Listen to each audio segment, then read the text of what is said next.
is the meaning of this. And this is a very mysterious symbol, which, you've heard all sorts of explanations for it, but I'm going to give you the Masonic Illuminati inner meaning of what this means tonight. And it's going to probably gross you out and astonish you, and I apologize in advance for that. But this is what it means. Crowley reveals the secret behind the all-seeing eye symbol in one of his books, the Book of Thoth, which is a very advanced manual on tarot card readings. And this is the eye of Lucifer. But believe it or not, it corresponds to a human organ that, for lack of a more delicate term, we'll call the rectum. And which is kind of ironic when you think about it, that this represents Lucifer.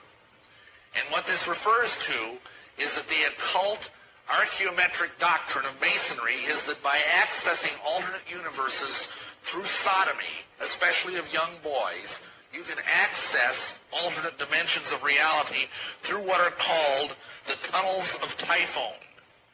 This is Edward Alexander Crowley, also known as Aleister Crowley. He styled himself the wickedest man in the world. He believed himself to be the great beast.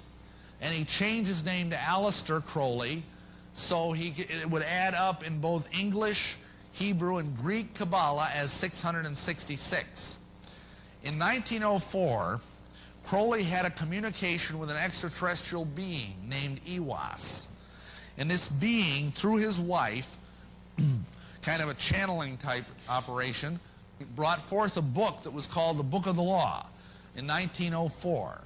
And this book declared that the slain and risen God had stepped off the throne and that a new God, the crowned and conquering child, was taking his place.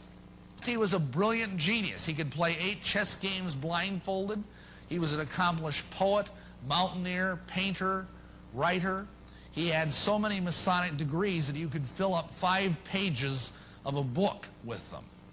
This guy was probably the most highly honored Mason in the world. And he began doing rituals to bring forth this crowned and conquering child. And he began to start what he called the cult of the fascinating child. And in doing this, he uncovered, without knowing it, the royal secret of Masonry. And what happened was, a gentleman came knocking at his door after he published a book. And in this book, it was a book of poetry, and in the book he had made an allusion to something. And this guy, his name was Theodore Royce. He was a German occultist and the head of the OTO, the Ordo Templi Orientis, which stands for the Order of Eastern Templars. There's the Knights Templar again. And this Theodore Royce told Crowley that he had given away the greatest secret in occult history. And Crowley said, "What do you mean? I don't even understand it." So the guy promptly initiated him on the spot to the 9th degree of the OTO and then explained the secret to him. And you're about to learn what this secret is. The secret is that as a Mason, you are promised immortality. Where do they get their promise of immortality? Simply, the secret that Crowley uncovered, probably through demonic intervention, is the secret that this immortality is conveyed through tantric sex magic. And the kind of sex magic that we're talking about here, unfortunately, is a sexual violation of a little child. Crowley taught that the way you could live forever was by vampirizing little children sexually. And this, I apologize that this is so horrible, but Masons are doing this. Not all Masons, please understand me. Probably 1 in 100 knows about this. But this is a significant enough problem that I feel compelled to share it with you.